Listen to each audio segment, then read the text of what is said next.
topic. It's not just about picking the country to study at. It's more about, okay, when I'm done, after my first 1 year or the 2 years I spent studying this course or studying in Canada, what are the prospects? What can I actually do with my life there? So this is a very, very important question. And so for just to start, we're going to talk about this is studying in Canada. This is one of the most important topics for international students in Canada. What happens after graduation, basically? So we're going to also talk about completing your studies here doesn't just mark the end of a degree. It opens doors to employment, immigration, entrepreneurship, and even further education. Canada has intentionally designed its policies to help talented international graduates stay, work, and grow in the country. Yes, and this is actually very true. I'm going to explain, read a bit and explain. So I just want to get all of this out so I can explain further. The most amazing thing is that some of these programs apply, so these recommendations apply even while you're studying. So we're not just waiting to till you're studying, till when you're done studying before you actually take these steps and these actions. We're trying to make you understand these things even before you apply, so you already know the opportunities available for you. So we'll walk you through the major opportunities available while you're completing your studies in Canada. So here are some of the opportunities available while you're studying: on-campus jobs, because we understand funding is a major issue when you're looking at studying in any country. You're wondering, okay, let's say I get the funds to actually go to Canada and my visa is approved. Congratulations, everybody's happy. But while I'm there, how do I make ends meet so I can actually cover the cost of getting to Canada, or just basically cover my bills? So this is a very, very important question that everybody has to have at the back of their mind. So opportunities while studying. So while you're studying, you do not have a degree yet in Canada. So that means you would have to be open-minded to accept on-campus jobs, because I have spoken to a lot of people and they are very selective about the kind of jobs they actually get. And I would say that's not really a good thing. So you go to a new country, check out on-campus jobs, and this could actually range from being a library assistant, a campus tour guide, a student ambassador for any brand or any company or any organization you can actually find. It could even be for the school where you welcome parents hoping to have their students study in the country or in that particular school. So this is a very, very good one, because it will basically help you cover the cost of actually being in that school. The other option is off-campus work. So this is where you can actually work for 20 hours after your academic session. So this includes the job you do after you're done studying. So you could actually say you work in a cafeteria, you work somewhere outside of the campus. So whatever employment you get outside of the campus, this is something some people go into care, and they also they could actually apply to other companies to actually make sure they get 20 hours of work done. So this is a very, very important option. And again, I would like to specify that while you're going to a new country, you should be open-minded to actually accept employment, because that would actually build your experience and introduce you to the actual market or industry you're actually studying for most of the time.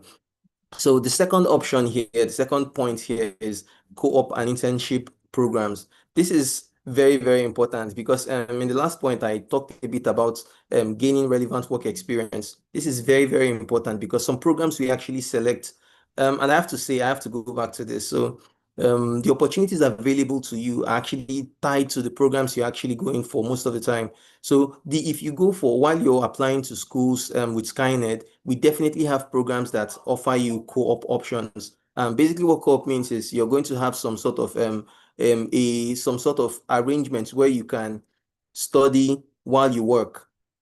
Sorry, work while you study rather. So this is very, very important. So it can actually introduce you to the industry you're about getting into, or the industry you're studying to be a part of. This is really, really, really, really important. So while we are going for a program, let's say you're doing, should I say, maybe you're doing personal support worker. I'm just giving a random example. You're doing engineering.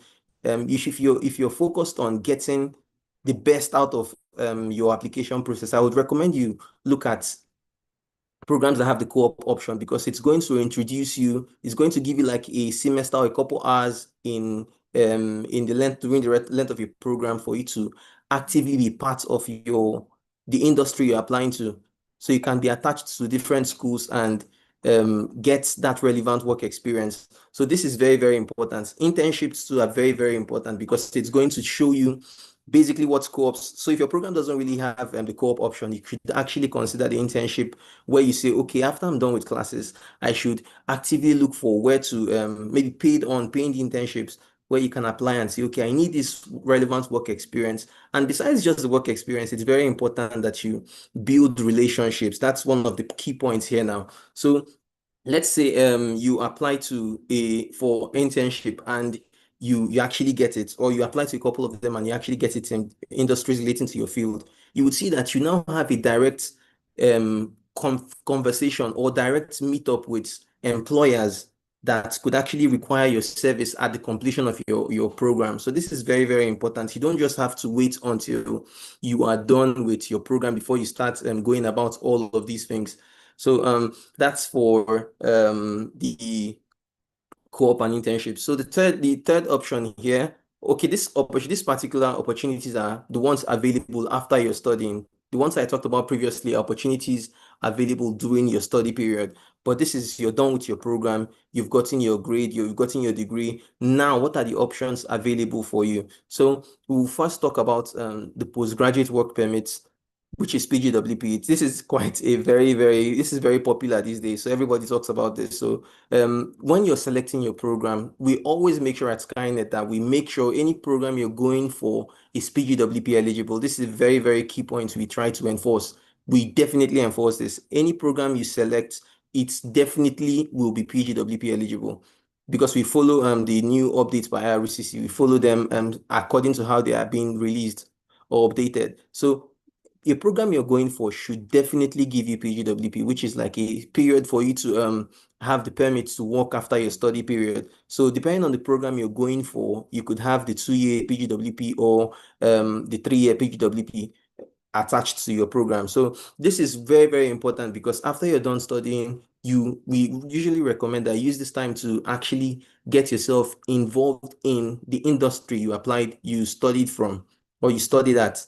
This is very, very important. Imagine you apply, you made the right connection, you interned and you did co-op, and you now are at your PGWP stage. You now have like some sort of connection or some sort of lifeline to reach out to employers and let them know, oh, I'm done with school. I interned here, I did my co-op here, and I would love to actually work here during my postgraduate work permit period. So this is very, very important. It's like part of the chain where you can actually get introduced into the workforce in Canada. So the next option would be gain Canadian work experience. So I'll just read this through and explain. After graduation, you can apply for jobs in your field after starting or building Canadian work experience. This is crucial for official immigration. So you can work in any sector or job while on PGWP. So it's similar to what I've basically explained, where all of the jobs you're doing, basically, you've moved to Canada, you've gotten your visa approved, you've finished your program, you're now in your PGWP phase, you're now working in Canada. So because you're actively interning, doing co-op, actually doing your 20 hours, it's building on your resume. This is very, very important. It's building on your resume, and anyone who looks at you would say, oh, you've been in the country for maybe a year or two. What have you been doing so far besides school? It's going to show that, oh, you've been doing all of these and you've built the relevant Canadian work experience, and this is very, very, very important. So that is why I'm saying we should also explore the options available with the PGWP and co-ops and internships. So moving on to pathways to permanent residency. So permanent residency, I'm just going to give you a quick rundown of what it is. Permanent residency is a legal status that allows foreigners to live and work and stay in Canada permanently without being a citizen, a Canadian citizen. So we have different kinds of entry, rather, if I should say that. So remember we talked about when you get to Canada, you're doing your program.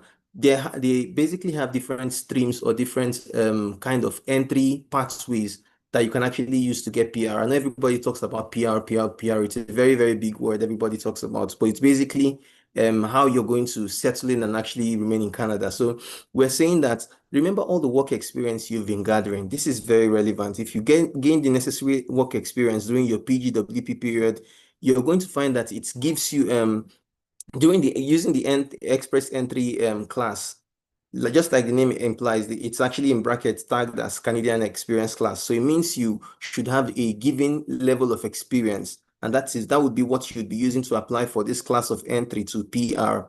So this is very, very important. We should make sure that, okay, we explore every channel that leads to employment.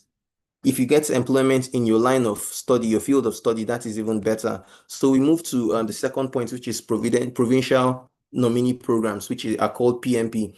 So every province, just like we have in Nigeria, we have River State, Delta State, every state or province in Canada has their own provincial nominee programs available to them. Ontario has that. The New Brunswick province has that. Different provinces basically have their nominee programs, and these are means in which you can actually apply for some sort for PR basically. So we should also look at the opportunities that are available. They have different requirements for all of these streams or pathways to PR. So we should always look at this PMP. Ontario has, I think it's called OIMP stream or something. So we should also explore these opportunities and make sure while we're doing our programs, we also check out and see, okay, what are the requirements for this class of provincial nomination PMP? What are the requirements? So you can actually live your life, or basically tailor your experience and everything in line with all of their requirements. So you don't get shocked that after 2 years you want to apply for the OIMP, which is Ontario Immigration Nomination Program. You want to apply for that, and you find that you didn't even meet the requirements in the first place. So it's very, very important that we get this particular requirement down at the initial stage while we're even doing our programs, not at the end of our program. So the fourth point here is community involvement and volunteering.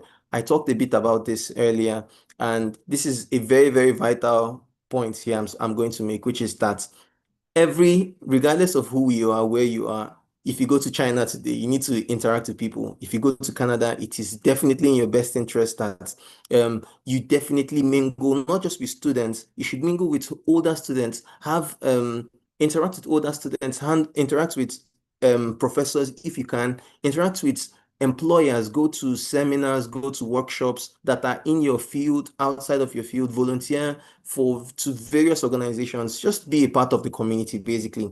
Go to church if you're a church person, go to church, interact with every organization you can, as long as it's legal, it's within legal limits. Just make sure you integrate into the society, because this is going to expand your network.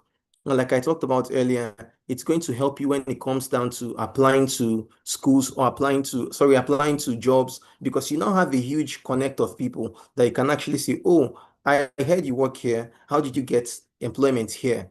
How do I apply to this? And this is very, very important, because no man is actually an island. So if you go there and you decide not to interact or build meaningful relationships, you're going to find that everybody is actually settling in and making good progress, and you find out about things too late when it's already closed. So this is very, very important. So, and one of the reasons is it's also going to boost your PR points. Yes, because when we talked about PR earlier, they are like when you're going through your provincial nominee, there are points everything is actually based on points, calculated on points. So the program you're doing and where you're working after the duration of your program actually adds points to your application. So it's going to help boost your points and also help you with job references and integration. So I believe these are very, very important things we should actually consider when we are looking at going to Canada. Canada is a good place to study. It's a very, very good destination to study. And at Skyned here, we have marvelous, very outstanding programs that, regardless of your background, regardless of what you studied, whatever it is, even regardless of your study gap as well, you can actually find the right program that would actually suit you. So this is, in conclusion, Canada offers one of the most generous and structured pathways for international students after graduation. As long as you align your program of study with Canada's labor markets, priorities, and immigration pathways. So this is very, very important. And in conclusion, I would just summarize with this, which is that regardless of the program you want to study, regardless of your qualification, even if it's a third class, it's a pass, regardless of what it is, as long as you really have the intent to study in Canada, we can actually help you at Skynet achieve your dreams. Thank you so, so much for listening to me. Thank you. All right, thank you very much, Tamuno. That was a very beautiful presentation. Thanks for sharing that. So I'm sure that we that listened have gained one or two things regarding opportunities in Canada. So if you're looking to study in Canada, Canada is still a very viable option for you. And there are lots of opportunities that you can benefit from. So please don't shy away from Canada. Canada is still your plug. So having said that, I'll just be moving very quickly to our next speaker. I'll be introducing her. Her name is Amarachi Amadi, and she's also an admissions coordinator here at Skyned. She'll be speaking to us today about POF, that is proof of funds, because we know that that is something that a lot of applicants, struggle with.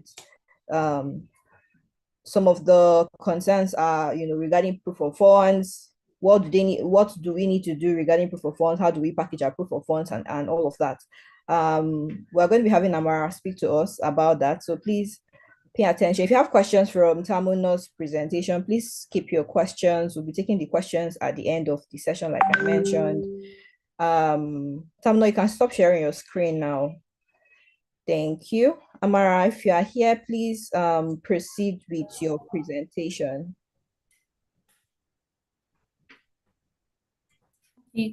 Chrissy, thank you for the introduction. Good day, everyone. Thank you for joining. My name is Amarachi, so I'm going to be walking us through the proof of fund. So like proof of fund is actually something you need to pay close attention to when applying for your visa. So when applying for a student's permits, one crucial requirement is actually your proof of funds. This kind of demonstrates that you have sufficient financial resources to support yourself during your studies in Canada. So providing a strong proof of fund is actually very essential for increasing your chances of visa approval. So having said that, let's explore the proof of fund requirements, calculation, documentation needed for successful study.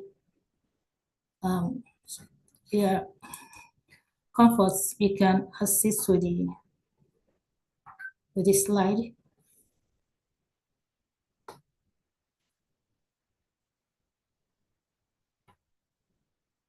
Visible.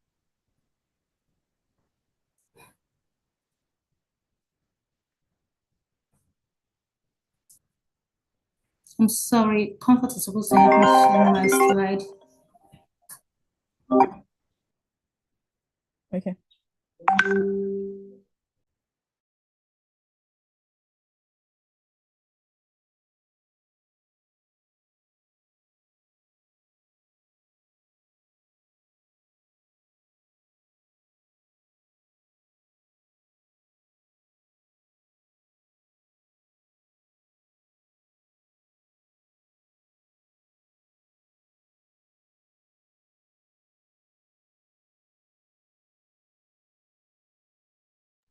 I'm sorry about that. Comfort will assist with the slide sharing. I cannot share from my end.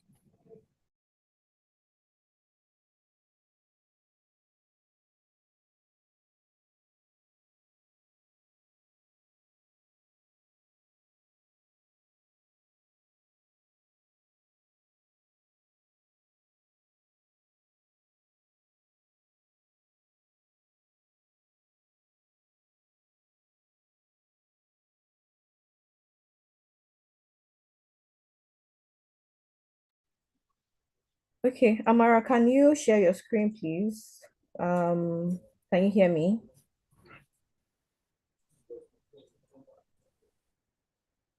Yeah, I can hear you. Okay.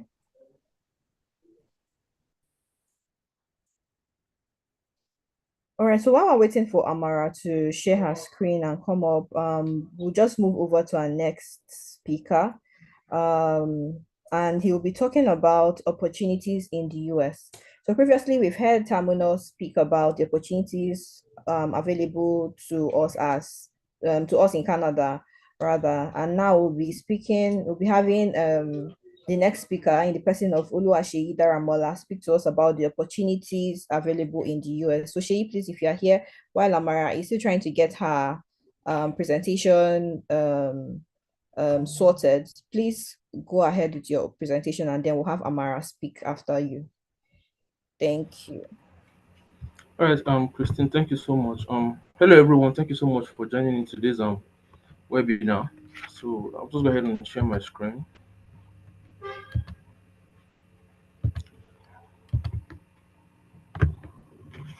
All right.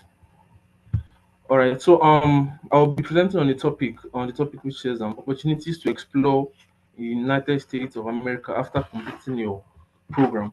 So because of our time, I will just try to be quick as possible.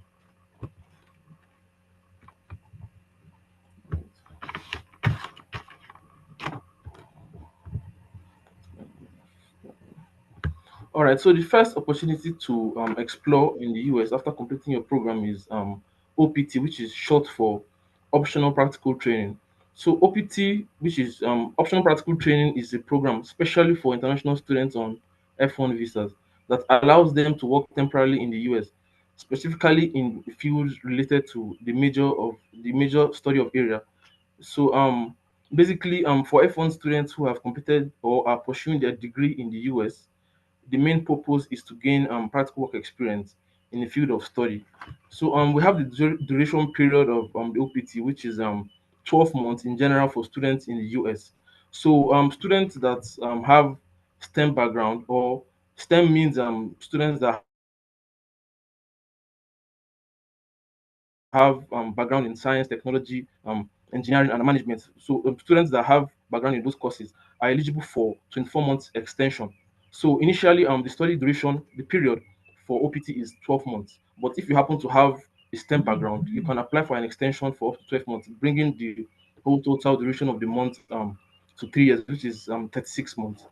So we have the application timeline, which are students interested in OPT should apply up to 90 days before completing their degree, or no later than 90 days, 60 days after graduation. So what is trying to tell us is students that are interested in applying for OPT, before you complete your degree, it's advised that you apply 90 days before completing your degree and 60 days after, not later than 60 days after completing your degree to be eligible. So moving on to the next slide.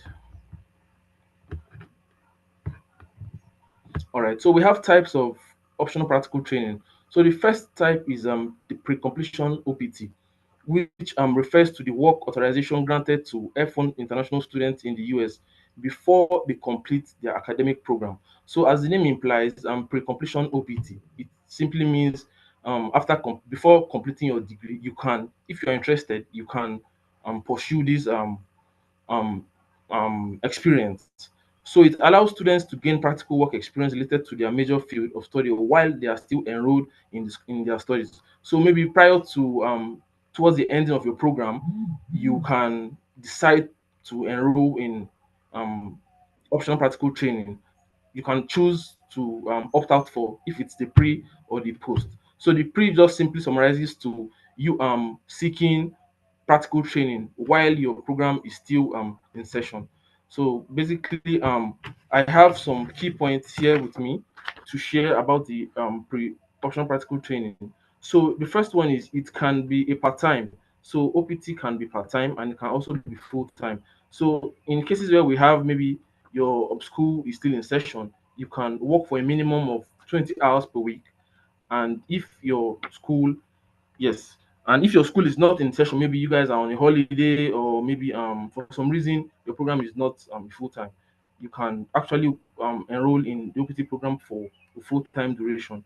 So the time used during pre-completion OPT will be deducted from the total 12 months. So initially I stated that the general duration of OPT is 12 months. So should in case maybe you choose to opt out for the pre-completion OPT, if the amount of time you use will be removed from the total duration. So this type of OPT is not common in the US. Applicants mostly opt out for the post-completion OPT, because the goal is to extend your stay in the US. So, moving on to the next type of OPT, which is the post-completion OPT. Also, as the name implies, post, which is after completing your degree. So, you may apply to participate in post-completion OPT after completing your studies. If you are authorized for post-completion OPT, you must work part-time at least 20 hours per week or full time. So just like I stated in pre-completion OPT, this is also similar. So should in case maybe your program is a full-time program, you are permitted to work for 20, at least 20 hours per week. And maybe if you guys are on a holiday, you can also choose to work for full time. So this is the most commonly chosen OPT, like I stated earlier. People actually opt out for post completion OPT because the goal is to extend your stay in the US. So people mostly choose OPT option, the post OPT option in the US, as it is typically the full time, unlike the pre completion OPT, which is usually limited to part time um, part-time during academic sessions. So just the summary of all this is applicants usually go for post-completion OPT because it actually has a wider duration compared to the pre-completion OPT. So moving on to the next um, slide, which is the second opportunity we have in the US to explore after completing your program, which is the H-1B visa. So the H-1B visa is a non-immigrant work visa in the United States of America that allows the US employers to temporarily hire foreign workers in specialty occupations. So international students can also seek sponsorship from employers for H-1B visa. So what this is trying to tell us is um, if you are in the US and you are looking to extend your stay, you can actually opt out for this opportunity, which is the H-1B visa. So, in order for you to qualify for this, you can't apply for this on your own. You have to have an employer in the US. So, your employer is actually going to help you get this type of visa. So, you saying, okay, maybe after OPT, then you just want to opt out for this, it's not possible. Your employer would have to enroll this for you.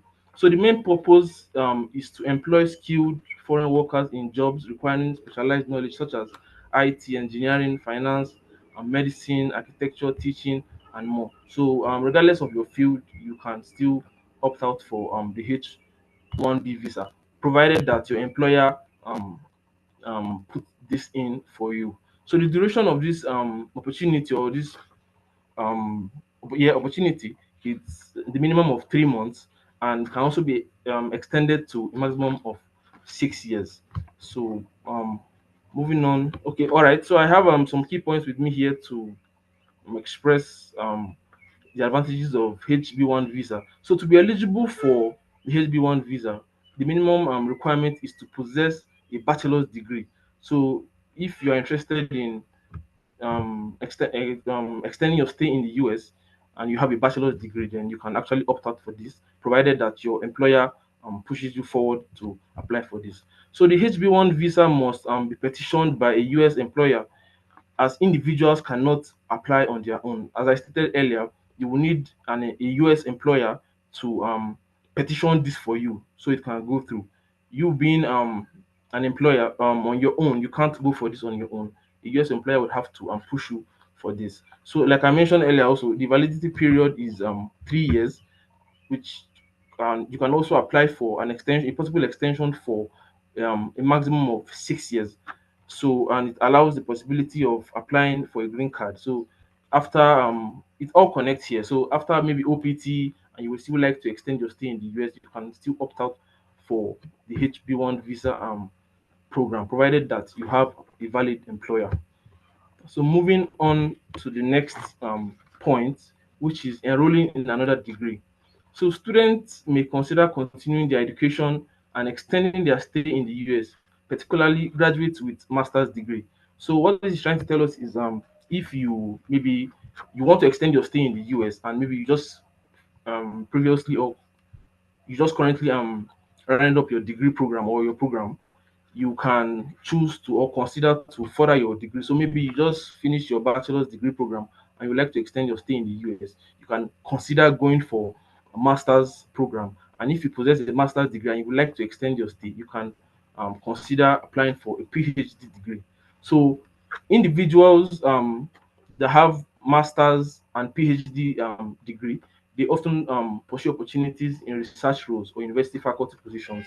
Many universities in the United States sponsor HB1 visa, specifically in for researchers and for academic professionals. So this is also, I would like to encourage you all to those interested in opting out for considering to extend their stay in the US. enrolling in another degree is actually a very great opportunity to explore. So many international students on F1 visas in the US often transition to the H1B visa after completing their OPT. Like I stated earlier, so the first step is to enroll for your OPT. So after OPT, you can, when you are employed and you're interested in extending your stay in the US, then you can go for this, which is the HB1 visa. So you have to transition from the OPT into the H1B visa. So the summary is just to we have you the minimum is 3 years and the maximum is 6 years. So that brings us to the end of my presentation. Thank you. All right, thank you very much, Sheyi, for that presentation.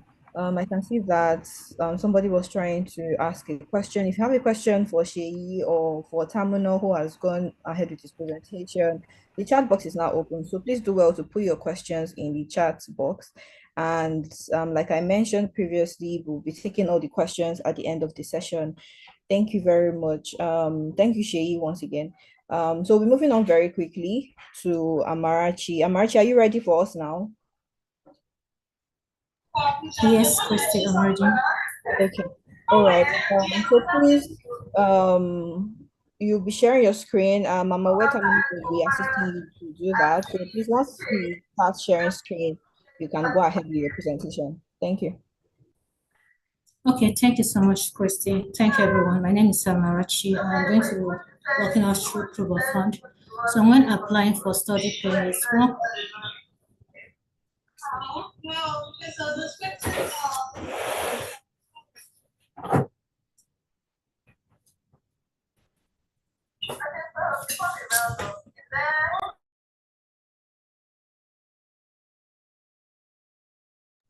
okay, thank you so much. I was trying to move out from my background. This was a little bit noisy. So let's go ahead. So actually, I was like, when applying for your study permits, one crucial requirement is actually your proof of funds. So it's always advisable to pay close attention to this, your proof of fund, because this demonstrates that you have sufficient financial resources to support yourself during your studies. So providing a strong proof of fund is actually essential for increasing your chances of visa approval. So having said that, let's just explore to the proof of fund requirements. Terminal, if you're ready, you can just assist. So I'm going to be moving to the next slide, which is the definition of proof of fund. So what is proof of fund? Proof of fund, generally known as POF, is an official evidence that an applicant has enough money to support himself during their studies in Canada. So why proof of fund? The Canadian government uses proof of fund to ensure that you can pay your tuition, you can cover your living expenses, and you won't become financially dependent on the government while in Canada. To the next slide. So now we're going to be looking at the proof of fund calculation. How do we calculate the proof of fund? So the proof of fund is your living expenses, which is currently 20,635 CAD plus your first aid tuition and then your travel cost. So I said currently 20,635 because there has been an update. So if you're going to be submitting your visa application, from 1st September 2025, there has been an increase. So you're going to be looking at 22,835 CAD. So I'm going to throw more light on this for the calculation. So this is only applicable to single applicants. So that means if you're coming with a dependent, you're going to be adding, currently you're going to be adding 5,559 CAD for each dependent. So if you're coming with more than one dependent, you're going to double that based on the number of people you're going to come with. So just as I also said about the 1st September updates. So if you're also applying from 1st September 2025, that means you're going to be adding 6,170 CAD for any dependent you're going to be working with. So another thing we always look at when we're talking about proof of fund, most times we just think it's all about putting in your money there for your cost and living expenses and your tuition deposits. It doesn't actually work like that. So it's always advisable that when you're going to be putting your proof of fund, there should be an additional fund in the sense that you should add things like your travel expenses. So it doesn't look like the money you have set aside is what you're going to be using for other travel costs. So always try to put your travel costs. And another thing about proof of fund is that the more funds you show, the stronger your application will be. So you could also go extra miles with your tuition deposits. Okay, since I already have my tuition deposit, my tuition in my bank account, it will make a lot more sense if you could just pay more than the required tuition deposits. For instance, now if your tuition deposit is 5,000 at top from your 20,000 for the first tuition, instead of just paying that first 5,000, you could just show a more commitment by paying additional or half of the tuition. But if it's something you can actually afford, it's always advisable that you pay the whole tuition. So by doing that, you're not telling them, okay, I'm showing more commitment. I'm not just putting this money because I just want to use that as proof of fund. By the time you do this, it makes your application stronger. So having said that, we are going to be moving to the acceptable proof of fund documents. So the documents we have here, we have the bank statements for the past 4 to 6 months, your official bank letter, sponsor affidavits. That's if you're working with a sponsor, you have your sponsor financial documents, your payslip, your employment letter, business registration, tax document, proof of paid tuition, your scholarship letter if you're going on scholarship, and then your GIC. So moving forward, I'm going to be throwing in, let me just talk more about these documents that have been mentioned. So this document also varies based on who is sponsoring you. If you're sponsoring yourself and someone is sponsoring you, it's not actually going to be the same. You need to provide more documents. So now if you're doing self-sponsoring, you should provide things like your payslip, your employment letter. So this needs to show that you have consistent income. You didn't borrow the money, so you need some evidence to show that. Some of us will also say we are self-employed and we're going to be doing business. We have business. So if you're going to be using your business as your proof of fund, you need to actually make sure that this business is actually registered. How do you prove all these things? You should have things like business certificates or license to prove business ownership. So you should also have income statements, tax documents. So let's be that your business is actually paying tax. These are one of the ways that you show evidence that this business is actually a running business, that it's not just it's not fake. You not just bring it out for this purpose. So when you're also dealing with your financial support, probably someone is sponsoring you. For this financial support, somebody is sponsoring, it's always advisable that the person that is sponsoring you should be a close relative. So for your financial support, you're going to be looking at financial support letter, employment letter, your ID, proof of relationship. So in some cases, you may have children where probably your parents, your mother married your father, and then there was change in the name. You decided to go with your father's name instead of the surname and all that. You don't just expect them to know that these are your parents. You should always make sure you go extra mile to explain this, show and proof of relationship. Let them know that this is your mother. You can provide birth certificates bearing the same name. You can always make sure that you just bring sponsor affidavits to support your proof of fund.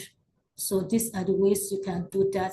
So before I move to the next slide, quickly on bank statements, because our first list here is saying bank statement for the past 4 to 6 months. So that's minimum of 4 months. So your bank statements should always show consistent income and a current balance meeting the minimum requirements.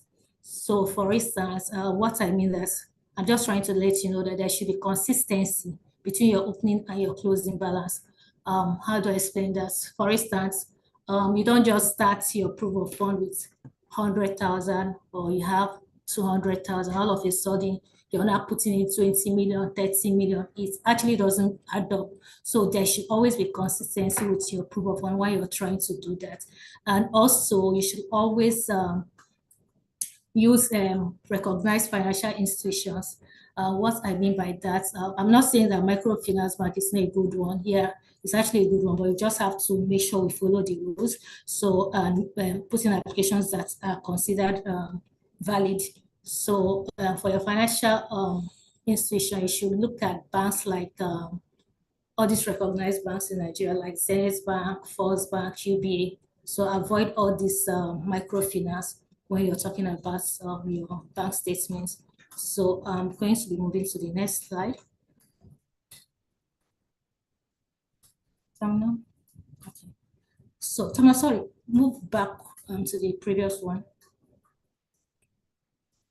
So if you look at our list here, we have something like GIC notes, GIC certificate. So let's go to the next slide. So this GIC account is actually not compulsory, but you could just consider it to make your application stronger. So when we are talking about GIC, these are just some things you need to just do to be able to present a stronger application. So when you're talking about your GIC, just like an approved Canadian financial institution, so we have institutions like Scotia Bank and CIBC. So your funds are actually locked and disbursed in installments after your arrival in Canada. So it kind of proves, how do I say, it kind of proves financial stability for the first day of your living. So it's actually considered more reliable instead of showing that you have, instead of showing liquid bank balance. So you're telling them, okay, I already have fund in Canada. When I get to Canada, I'm not going to be stranded. I already have fund to cover my first living expenses. So in summary of the whole thing is that GIC strengthens your application, showing that you have fund ready in Canada. And so it doesn't give suspicious bank statements and all that. So having said that, I'm going to be moving to the next slide. So this next slide, we have what we call a lump sum. So like I said previously, your bank, the opening balance being consistent with, as in rhyming with the closing balance, this is where lump sum comes in. So let me just quickly say what lump sum is. Lump sum refers to a single one-time payment of money rather than being paid in multiple installments over time.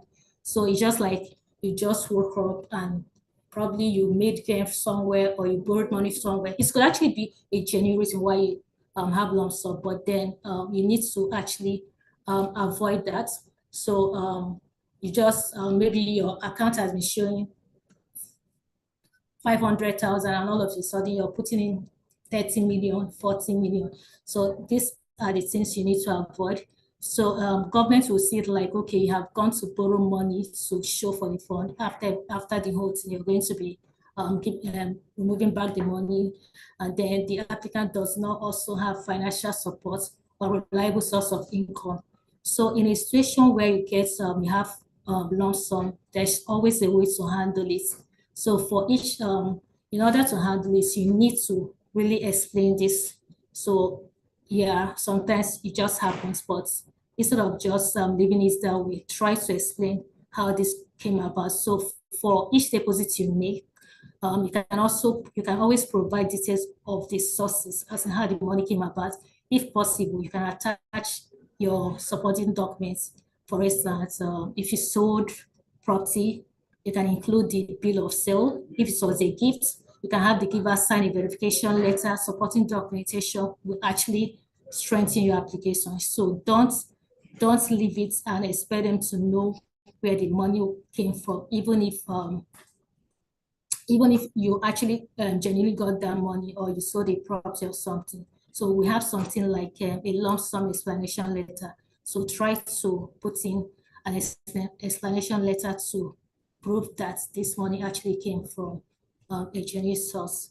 And that being said, I'm going to be moving to the next slide. So yeah, we're going to also talk about age and proof of fund. So when it comes to age, proof of fund, when it comes to age, it doesn't really affect, your age will not really affect your application directly, but then it affects the financial capacity. So now, if you're a younger applicant, it's actually possible that your parents can sponsor you. But if you're more advanced, you're 60, sorry, you're 26, you're 30, 40, you don't expect them to accept that your parents are going to support you. So it's expected that you should have a strong financial backing for yourself. So that when you're older and you're applying for,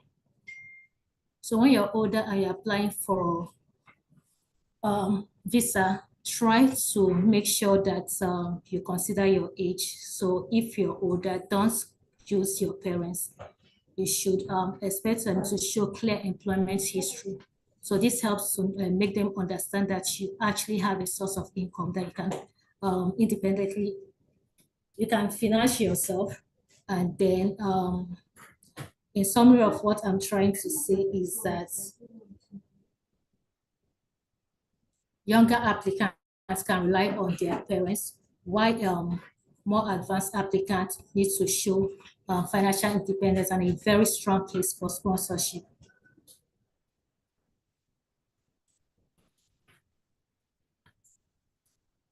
So, Tamna. So yeah, proof of work in US is also the same definition and every other thing we've said about in Canada. So the same requirements, bank statements, letter of funds showing affidavits of support from your sponsor. If you're going to be using scholarship, you need to provide the scholarship letter. If it's a loan, you need to provide the loan approval letters from bank or financial institution that's you're sponsoring you. Can we move to the next slide? So you generally need to show the total cost of attendance for your 1 year. So for US, it's actually based on your I-20 form issued by your institution. So it differs, it all depends on the institution. Whatever your institution provides is what you're going to be working with. So you will include your tuition fees, your living expenses, and the health insurance. Next slide, please. Next slide. So, come on, next slide. So, tips for successful proof of fund: documents must be recent within 6 months, preferably in English or accompanied by certified translation. Match the amounts listed on your I-20 issued by your school. Ensure sponsors and documents match the person listed on your affidavit. So, in summary, proof of fund is actually very, very compulsory. So when applying for your visa, if you cannot clearly demonstrate enough financial resources, your visa is likely to be denied. So when putting your visa application, please pay strong attention to your proof of fund and make sure you're following all the basic things you need to do. At the end of the day, when you will find out that if you put in a strong proof of fund, you're likely to get a high chance of your visa being approved. So this brings us to the end of my presentation. Thank you so much for listening. All right, thank you very much, Amara, for that presentation and for giving us detailed information regarding proof of funds for the Canada and the US market. I think one of the things that you mentioned that is a take home for me is the fact that for proof of funds, especially for the Canada market, it's important that it is in an actual bank and not a microfinance. So please do not make the mistake of putting your proof of funds in any microfinance bank, be it OP, Money Points, Lapo Microfinance Bank, whatever the microfinance bank is, because it's not acceptable and it can be a basis for a visa rejection, and that's not something that we want. So please, let's try to pay attention to this and ensure that we are putting money in the right bank to boost our chances of getting a visa approval. Right. So very quickly, I'll be moving on to our next speaker. This next speaker is not just any speaker. He is the COO here at Uni College Link. A lot of you know him as travel doctor, and it's a huge honor for him to be here. He will be speaking to us about PR pathways in Canada.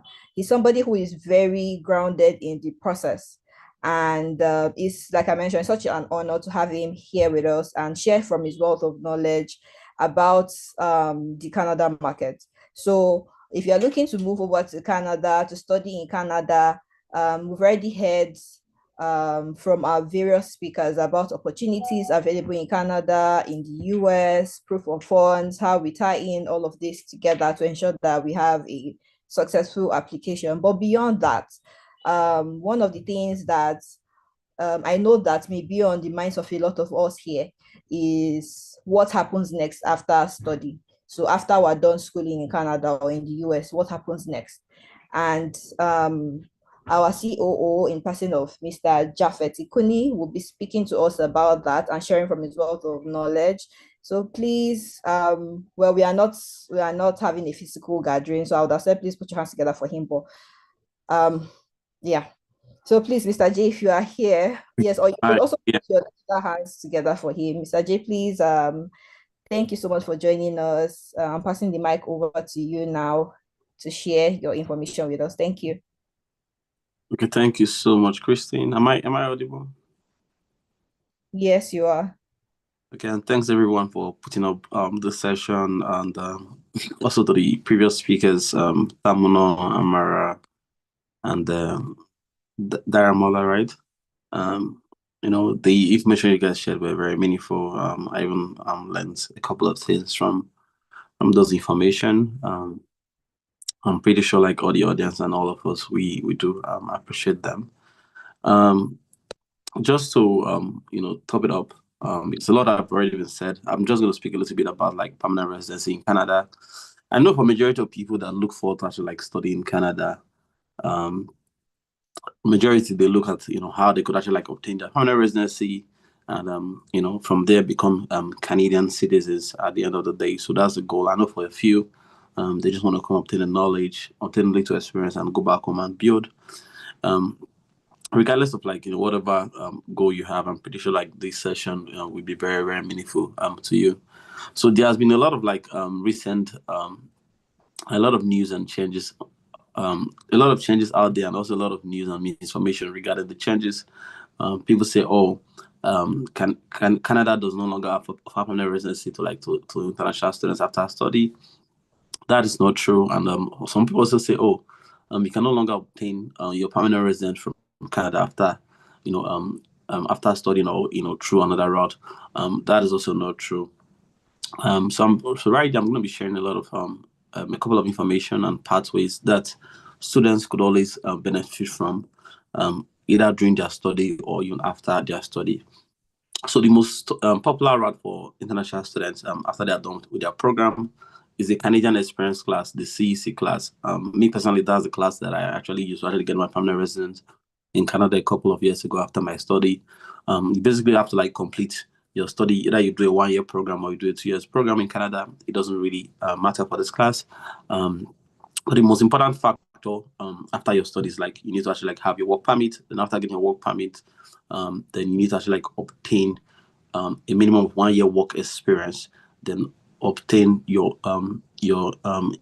IELTS or CEPIP or your French test. Basically like your language test, and have the minimum benchmark to be qualified for this. There are also like a lot of other factors that plays in, because we all know when it comes to like Canada permanent residency, it's always a game of numbers. How many people are applying for it, how many people are in the pool, and the government uses that to actually like gauge the average and and set up like the benchmark in terms of numbers, and those numbers could be calculated from the kind of degree that you have. If you definitely like have degrees like maybe a medical degree or pharmaceutical degree, or you have a master's, you could actually like get more points. If you have a PhD, you could also get more points in the pool. They also factor in your work experience as well. If you have work experience from back home, in the foreign work experience, you could even get way more points. If you have like 3 years work experience from back home, you could add that. Like if you have 1 year in Canada or 2 years in Canada, you could add that and get a lot of points. For the last draw that they did, it was 518, I believe. That was or 519. That was the last draw. So definitely like to get that, you'll be looking at like having at least roughly around 3 years work experience. If you have a master's degree, you could also get closer to the point. If you have a sibling already in Canada, you could also even get extra point from that. Or if you ace your English test, or if you add French test as well, it also be very easy for you to actually like get that. In terms of like occupations, definitely like it's not just any kind of job. It must be occupations under the following tier: tier 0, tier 1, tier 2, and tier 3. Those are all preferred occupations in order to actually be qualified for this.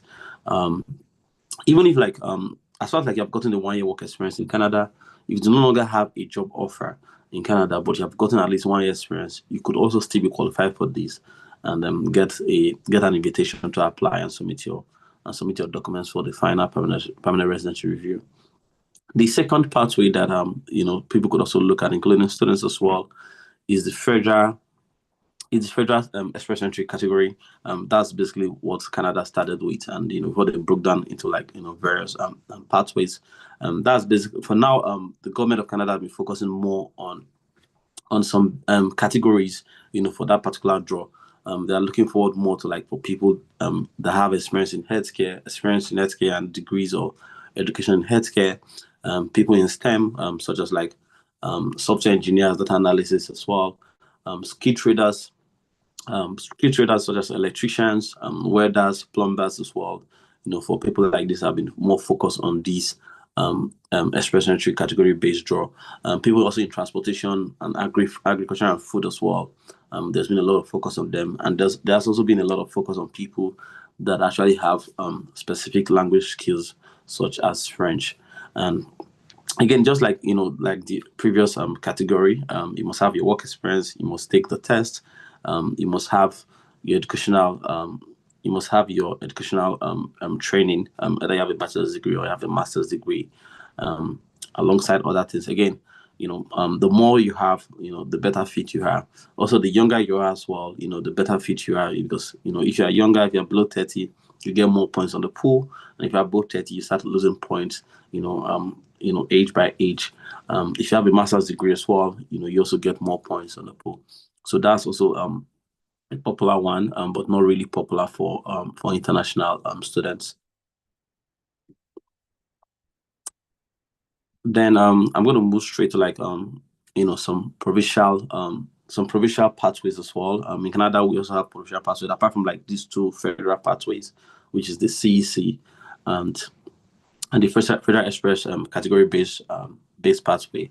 A lot of provinces and regions have their own pathways that support students and workers within those regions. And that's why I say that for a lot of students, before they begin on the journey, they always make sure they do their research and find out okay, which province has a lot of allocations, which province will favor me, which province is actually looking for electricians, which province is looking for data analysts, which province is looking for medical doctors, or engineers or even mechanics. That's what some students do. They do this research, and I always encourage students, do your research, you make sure that okay, when you're picking a school, you're picking a school and picking a province that really need you, so that when you're done with your program, it's easier to actually get a nomination from that province and get your permanent residency.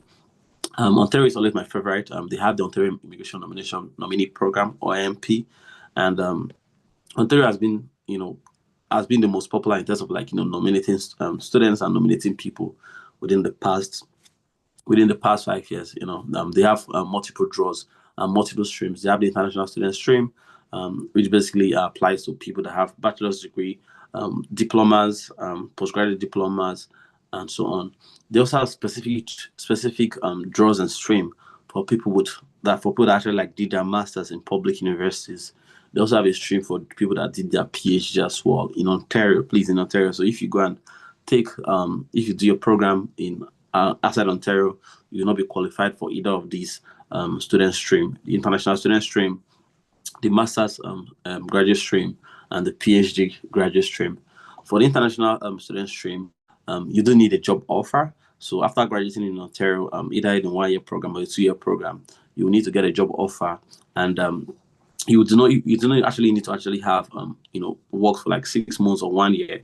The minute you get a job offer, you can get into the pool and wait for the nomination to happen, and you could actually get nominated. And again, too, you also need to take your language test as it applies, to any other particular stream or category. For the master's graduate stream and the PhD graduate stream, you do not need to actually have a job offer, but definitely you need to actually do well in your English test or French test, depending what you speak, and make sure that you have enough points, in order to actually get a nomination in that particular draw. So that one is actually very good for people that actually have the intention of taking master's degree in Canada. I always advise them take Ontario, because up to date, Ontario is still nominating people that graduate from Ontario universities for master's category or PhD category. I would also move over to the British Columbia PMP, which we call BC PNP category. For those also that study in BC, they have very similar categories. The only difference between BC and Ontario is Ontario does way more draw, and their streams are even way more broken down compared to BC. And Ontario has actually paused the international graduate stream. So for those that take either bachelor's degree, master's degree, and PhD degree, they have paused it for 2025. And the next time that we expect that they will open it up based on the information they shared will be in 2026. So for all of those, you also need a job offer when it comes to in BC. Either you're taking a master's degree or bachelor's degree, you need to first of all get a job offer. Unlike Ontario, that if you have a master's degree, you don't need a job offer. If you have a PhD, you don't need a job offer in order to get nominated. Unlike in BC, you need a job offer to get that nomination, but the nomination has been paused for this year till 2026. Another one that's actually really, really popular that a lot of people also really look at is the Atlantic Immigration Nomination Program, the AIP program. So basically, this covers for regions for 4 provinces: Nova Scotia, New Brunswick, Newfoundland, and Prince Edward Island. For Nova Scotia and New Brunswick, has paused their program for international students as well for this year. They have filled up the quota and they will not open it up to 2026, but that program is still there. It's only paused temporarily. So basically, for people that graduate from these 4 provinces, and they must take a 2 years program, you are qualified to actually get a nomination. Once you have, again, job offer is required for either of these provinces. You need to get a job offer, whether you take a master's program or you take a bachelor's degree or you take a graduate certificate. You need to study minimum of 2 years. You need to get a job offer. No work experience is required. Once you have that job offer, the province will nominate you. As far as the program is still open. So for now, Nova Scotia is still open, but they're transitioning to a new portal. So you might not be able to actually apply to that transition is being done. New Brunswick has paused it to 2026 because they filled their quota. For Newfoundland and Prince Edward Island, they are still pretty much open.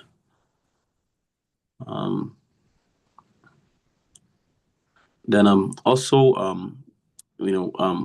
for people that probably didn't even study in Nova Scotia as well, there are also some specific skills that they are looking for, like early childhood educators and healthcare workers. If you get either of those jobs, probably you study in a different province, either in Ontario or in Alberta, and if you now find yourself in Nova Scotia, and you have either a job as an early childhood assistant or early childhood educator or personal support worker or healthcare assistant or any of the major healthcare occupations, you could also easily get a nomination from them. You do need to actually work in the province for at least 12 months, in order to actually be qualified for that particular nomination. In summary, given where Canada is heading to in the next couple of years, we always advise people to actually always align themselves to programs in demand, and these are the top programs in demand. Programs in STEM, programs in agriculture and transportation, as well as logistics. We do have rumors that logistics will be taken off in 2026, but for now, it's still there. As well as all the transportation programs that are still there and occupations. Educators as well, are still 100% in demand. Trade as well, trade programs such as electricians, mechanics, plumbers, welders, all of those programs and occupations are still 100% in demand. And if you take them, it not only increase your chances of getting permanent residency in the future, you also increase your chance of getting a good job offer, as well as also getting your postgraduate work permit if you take either of these programs. And definitely as well as the healthcare programs as well and occupations, they're all still 100% in demand, such as PSW nurses, pharmacists, medical lab assistants, data assistants, dentists, pharmaceutical assistants as well as other healthcare aides are still 100% in demand in Ontario. Then lastly, the tech guys as well, data engineers, software engineers, designers and programmers, all of those core technical programs, AI programs as well, cybersecurity, they're still 100% in demand.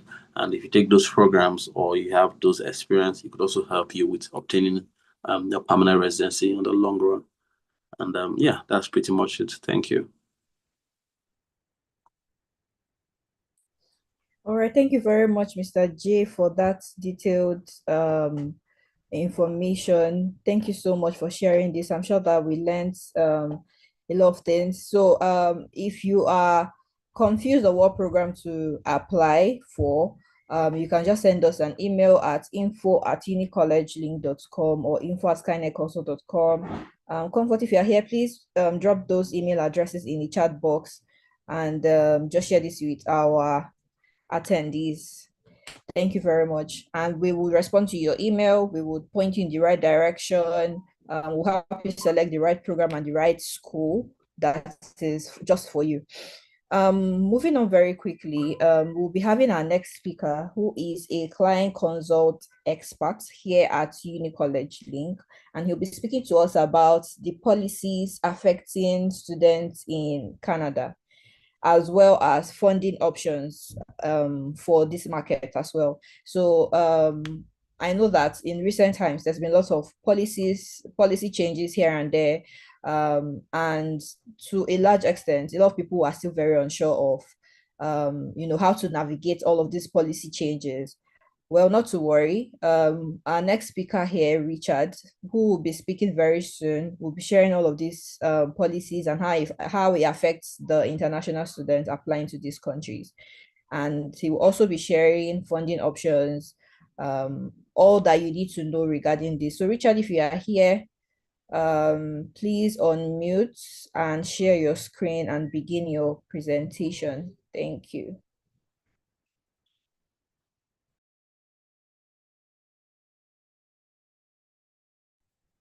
Okay, good day everyone. Thank you so much, Kristine, for that. My name is Richard and I will be sharing my screen shortly. Please just give me a minute. Richard, your audio is low. Can you increase the volume of your, please increase your volume. Can you hear me? Yes, I can hear you, but it's still a bit faint. Okay, so just give me a minute. Let me see if I can make an adjustment. Okay. Into this one.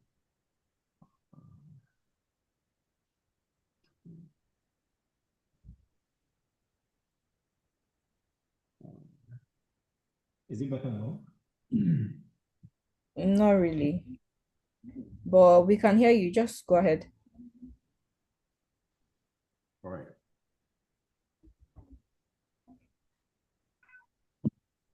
Let's see. Let me see if this makes sense.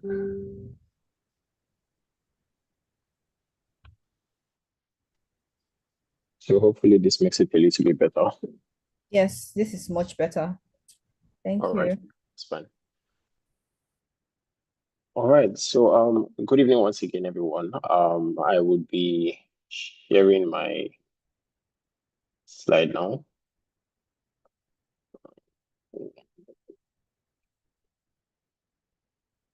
So please confirm if you can see my slide. Yes, we can see your slide. All right, perfect. So basically, I'll be speaking on the international policy changes for Canada and then the loan options that are currently available. So if you're just joining or you've joined us before and you had a bit of standing, please, I would advise that you grab a seat while I ask a few questions as we get started. So would you agree with me that there was a time whereby the policies of Canada and some other countries were a little less difficult for us to navigate our ways through? You agree? You could just give a reaction or something so we follow through. So if Okay, so if it's a yes, I believe there was a time whereby things were a little bit easy, but I bet for some reason you always thought that it was going to remain the same. In that case, since there happens to be quite a number of people on this particular trail, I would say we better grab a couch rather than a seat because there are quite a lot of us on this matter. So where's in need of like people and reaching out and stating that, oh, they have a cap for this particular year, they want 500,000 people or they want 400,000 people. Then it was looking like it was just a joke. Then they were a little bit lenient up until now that they've started reducing, probably because we did not see the need for a degree at the time, because most of us were a little bit comfortable. But guess what now? Automatically, we have more people that want to go into one country or the other for studying. Mind you, a lot of us would have said, oh, I've removed my mind from study, anything that has to do with study. But now that the study route has proven itself to be a very interesting route to get into another country, you see every single person looking to want to study something. You would hear people come up with ridiculous things and all of that, but we're going to navigate you through that. And these times, then it was a little bit cordial for you to have, gotten into most of these countries. But right now, our current focus is Canada, so I'm going to walk you through it. So Canada, for the longest, has been a top destination for international students because it has world-class education and it's multicultural. Now, the major catch for Canada that I would state is, from every single thing that the past speakers have pointed out, is the fact that when you're looking for a PR in somewhere that seems to have a system and somewhere that seems to work, Canada has that, right? So you would see most people are always very, very definite of, oh, if I go to Canada, if I do a 1-year program, I'm going to be getting a 1-year this. If I do a 2-year program, I'm going to be getting 3-year this. So it's plain, it's easy for you to read it out. So you already know, it helps you make your plan better. So because of this, before now, you would see a lot of people, not too many people focused on going for a master's, not too many people looked for science-based projects or wanting to do project management or the likes, because then it was very, very easy. You could always get in with business, you could always get in with a second-class lower. We had quite a swarm of people with lower degrees getting into Canada in the time. But right now, there has been a little bit of change, and then requirements are now stricter. They are reviewing requirements really, and they noticed a little bit of things. So quite a lot of things have changed. So these are the few key policies that have changed that I'm going to be speaking on. So we have the study permits cap, the school transfers, the financial requirements, the family plan, and then the postgraduate work permit updates. So let's walk ourselves through it together. So Canada had implemented a temporary cap on the new study permits, reducing approval to approximately 324,000 for 2024, 2025, and 2026, which is a little bit based off what they had in previous years. Now, this cap distribution, they are trying to spread it across different states. So let's look at it like this. You happen to want to come into Nigeria and you are just seeing a lot of people are just entering into Lagos. Now, automatically, Lagos is becoming overpopulated, and then the human resources are not being shared evenly with every other person. So they had to find a way to curb this, right? So that was basically why they had to reduce and know what they're looking for and then start to spread it around. This is where you'd see a lot of colleges now are requesting for PAL because they want to be able to know that, okay, this is where this person or this student that has gotten an offer is going to, and then this is where this person is going to. So that was basically the original idea for the whole PAL. And then current permit holders and those renewing permits were unaffected. So that's if you had already gotten in, you wouldn't have, if you were from before now, if you were looking to go in, or you were trying to put in like a visa, you wouldn't have been affected. But before the whole PAL was brought about, but right now PAL affects almost everybody. So another thing interesting policy that was adjusted was the school transfers. Since November the 8th, 2024, transfer between schools require just a new study permit, a new letter offer. So this is what they have put in. So you would need a new study permit. A new study permit is more or less like making a reapplication of the visa that you had already gotten. So it makes it very, very difficult for people to change change schools and change provinces. So before now, if you get into, let's say, a school like Conestoga, for instance, and that's where you got an offer for, and that was what got you into Canada. You get there and then you probably have another running admission into another school, and then you say, oh, you feel like this school is in a better region that you can afford, and this is what you want to do. Then all you would need to do to proceed would be to write a web form, or to fill a web form and make that change and make the immigration aware that this is what you're looking to do. But right now, if that is the case, what you would have to do when you're putting all of that, you would need to get another offer letter from that school. You would need to get PAL from that school, and you would need to totally forget the fact that you had already gotten in and make another reapplication. That's especially in the case whereby you've not even gotten in. So you have to make another reapplication to get into that school. So because of this, the PAL happens to play a very important role. Just like I stated from the first one, they are trying to regulate. So it's like when you get an offer and you get a PAL, you are saving yourself a seat. If you do not make use of it, that is already gone. So they are making very, very strict observation of the numbers that are coming in. Do you understand that? So because of this, PAL is a little bit harder to get, especially when you get a PAL for a particular program and then you probably get a denial, you would have to reapply for a PAL because the PAL can only be used once. Now, if it's a new student that has not gotten a denial, a new student making an application looking to apply for visa, they would be a little bit much more priority to them than you that are already gotten a refusal. Because if you do not meet up with that, with the visa requirements to proceed, it becomes a problem. So a change of school would mean a reapplication of a visa and general getting PAL, and it can only be used once. Each school has its own personal PAL, and this has to be regulated. So this was the first two that were mentioned. Now, I will be moving over to the next policy that has had a change, and I believe Amara spoke greatly on this. And then this is the proof of funds, and then this is your financial requirements, right? So I'm going to bring you back and then take you forward. As of January the 1st, 2024, as of that time, what you would need as POF would have been 20,635 Canadian dollars, right? That is what you would have needed. And this is in addition of tuition, travel costs, and everything put together to cover your living expenses.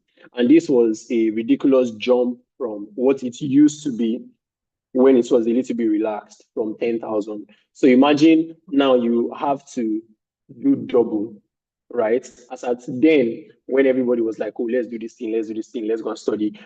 Like I said, everybody was relaxed. But now, when they upped it up by a little bit, we now started noticing everybody having like a little bit of scare, a little bit of fear and the likes. But guess what?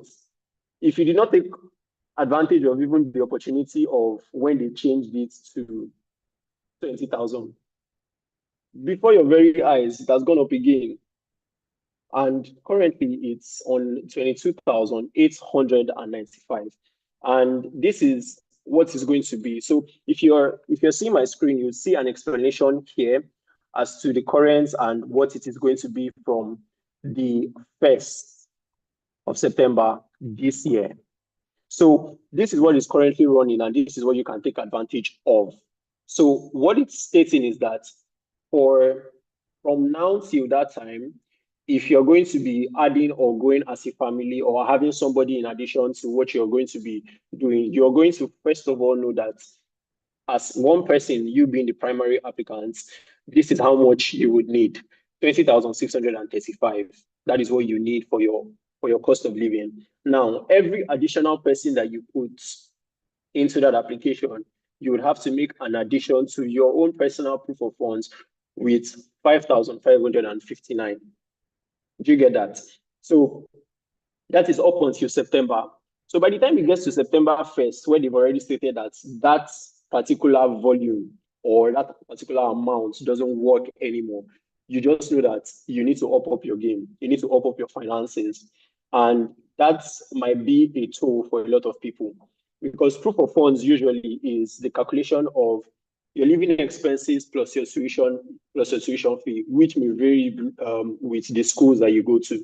Masters are usually relatively a little bit much more expensive than you would get for colleges, right? So it's possible for you to go for a college program and then you're seeing them at 16, seeing them at 15, and which was why a lot of people were rushing the colleges at the time before now. Now everybody wants to do masters. Even if you don't qualify for a masters, you just want to do masters. So it's more or less like a culture of how will I put it? Following the crowd, so to say. So then you would notice that with PGD, you'll be able to move in with your family and all of that. And then I started seeing that it was becoming a problem in terms of the volume of people coming in, and then they needed to make a cap to it. So they reduced the benefits of doing a PGD, and they gave all of that rights to anybody doing a master's. And people were running away from a master's because they looked at it like a PGD was giving me the same value that a master's would give me. So why would I now spend ridiculous amounts? Because it's even cheaper for me in terms of the tuition and then in terms of cost of living. So now you are more or less getting the picture.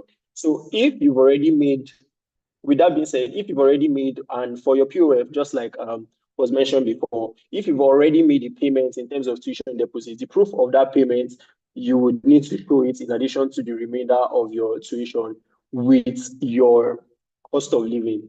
That makes your POF, right?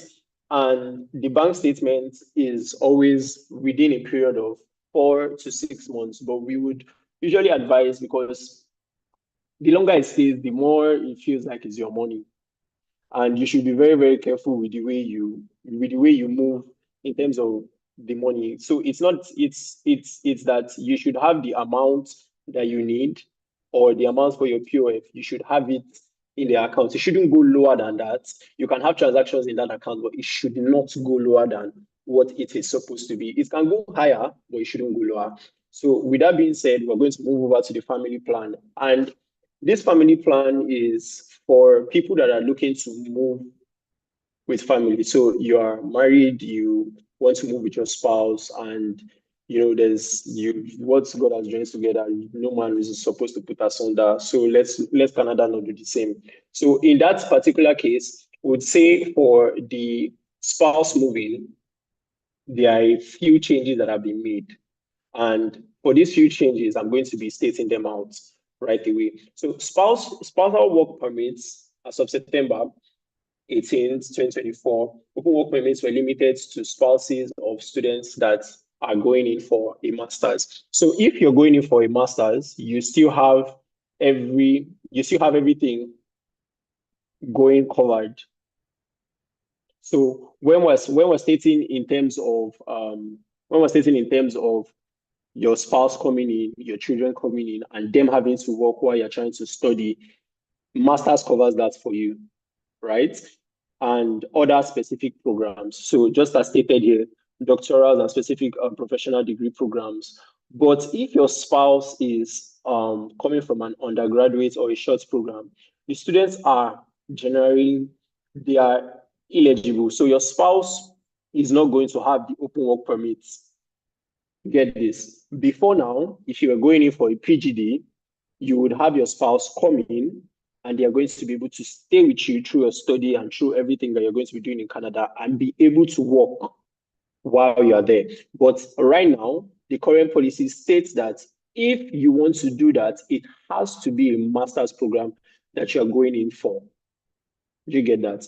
So now, another interesting thing that we happen to see is this. When it comes to dependents, everybody asks this question like, oh, can my dependent, I have a child, must it be? If you have a child, right, your child can go with the primary applicants. So if you're the wife and then you want your child going with you, it is very much possible for them to go in with you. But your spouse is only going to be coming in for visit. When they come visit, they stay, you know, just because Canada happens to promote the whole family thing. So when you're coming in with your children, they are going to be there. You're going to cover for them, but your spouse is only going to come in visiting. Why is it like that? Now, if you see what is stated, it says open work permits. When your children are going in there, they are going in probably for schooling and not to work. You are going to be the one doing the study and working. But if your spouse is coming in there and he's not working, and then you're just spending money, it's now feel like a liability, so to say. Because I mean, if you are going to be in the country, you have to focus on your studies. But now you're stating that you want to focus on studies and, you know, just not be idle and get yourself working, and then you just want like a little bit of family with you. That is why your dependents can go with you. So they've made a few changes to a lot of things. Off-campus work, international students can now work up to 24 hours per week off campus during academics from the previous 20 hours. So before now, students will be able to work only 20 hours, but now they've made a change to it that's already 24 hours and then full time during the breaks. Now, work eligibility must be explicitly stated on your study permit. So I believe we're clear on what the family plan is. So if you know that you are going on your own, so now this is one thing that really restricts a lot of people. If you know that you're going on your own, like you are the only person going, and you know that your costing in terms of budgeting is not enough, you must not put yourself on that pressure of it must be a master's. If you know that you going for a PhD program gives you what you're looking for and you're going alone. But if you know that what you want, what your plan is you want to go with family, your focus should be masters. Do you understand? So this is just for family planning. So if you're looking in that aspect, this just helps you. The next thing is the postgraduate work permit. So a few changes have been made, just as stated. The master's program, even under 2 years, now qualify for 3 years. 3 years postgraduate work permit. And then this postgraduate work permit is one that lets you to stay back right after your study. So now that stay back is for you to have the whole working experience, just as one of the speakers, Bradley, mentioned, that you would have, for you to be able to move into the process of PR, you'd have to have like probably a study points, working points. So now you have the Canadian study experience, now you have the Canadian working experience. Those kind of things boost your score when you're looking to apply for PR. So if you're doing a master's of 1 year is going to still qualify you the 3 years postgraduate work permit. But you should note that masters currently would be requesting for PAL. Now, PGD students may qualify for postgraduate work permits equal to the length of their program. So this is the calculation of this. For masters, if you're doing 1 year, you're getting 3 years stay. So if you're doing a 1 year masters, your duration in Canada is around 4 years. If you're doing a 2 year masters, you're getting 3 years stay. So if you're doing a 2 year masters, your duration in Canada is 5 years. It's equivalent to the years when it's 2 for PGD. So if you're doing a 2 years postgraduate, you're getting 3 years. But if you're doing a 1 year postgraduate, you're getting a 1 year. Do you understand that? So if you're doing a 1 year PGD, you're going to be getting a 1 year postgraduate work permit if you're doing PGD. But if you're doing masters 1 year, you're getting 2 years. You're getting 3 years. So hopefully that eases some of your questions. Postgraduate work permits are only available to eligible programs at DLIs. Yes, because currently there's this thing in international relations whereby you'd see most countries focus on the value of immigrants that they get, right? No country wants to take in, I wouldn't want to put the word rubbish, but no country will want to take in anything that is not going to be beneficial to them. Now, the reason this is why I'm stating this. So if you look at it, you would notice that they were very, very strict on their national interest in terms of trying to push people to different regions that are lacking human resources. So you know that this one is a thing of the country thinking forward. We need more people here, we need more people here, we need more people here. How can we do it? We introduce power so that we are able to know the segments and where we are prioritizing. Do you understand? So that's for that one. Now, when you're stating on STEM programs, it now allows you know where their national interest is. They are looking for valuable people into these sectors in their country. So before now, you start seeing where they started cutting down programs. So you start seeing that, as of last 2 years or last year, there were still business programs that people could go in for. Now, if you're going in to do business, it's not like it's a huge deal over there. But like when you're going to do business, it's not like Lagos, for instance, in Nigeria, whereby almost everybody does business. So it's something that you can flourish in. But like right now, they are looking for more people in the technical aspect. So they need more people in technology, they need more people in the medicals, they need more people in trade. So that is where they are focusing. So if you're going for any program that is under any of those, you are going to be getting priorities to your application, and you're going to be getting your postgraduate work permits. Because after you study, you would need to put in a little bit of work to make earnings and then build the economy as well. So postgraduate work permits remains the key pathway to PR, allowing graduate students to work up to Canada for 3 years. Programs must be at least 8 months long at a DLI for you to get postgraduate work permit. So these 8 months might confuse a lot of people because you would want to say it has to be 1 year. But if you check it, per semester is 4 months if you calculate it. So 4 months, 1 semester, 4 months, 1 semester makes a year. So that's how that is calculated. So if you see a program looking like 8 months, it's equivalent to 1 year. So with that being said, those are the policies. I know a few questions are going to be coming up as that, but I would need to move over to the next thing, which is the loan services that are available to you. So Skyned Uni College, we happen to have partnership with 2 loan bodies in name of Passage and Empower. Now, there are very, very specific things to watch out for when you're looking at these loan bodies, right? They have different requirements, and then they happen to be for different programs and countries. Both basically US, Canada. You would most likely see that for Empower, but I would walk you through both of them in the short time that's available.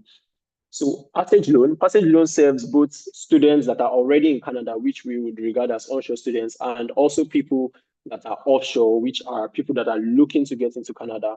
And for Passage, you would be asked to confirm where you're studying from, and basically the focus for Passage is STEM program. So if you're doing any STEM program or you're going in for a STEM program, you are basically going to be a priority for them. So for Passage, we happen to have a few schools that we proceed with, which I will get to in a bit.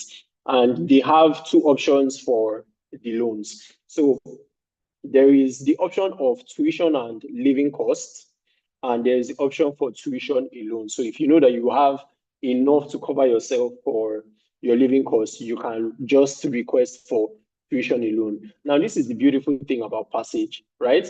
Passage doesn't give you any too much headache towards getting money from them. They just need to know that the program that you're going for is one that qualifies you from a school that they are in partnership with.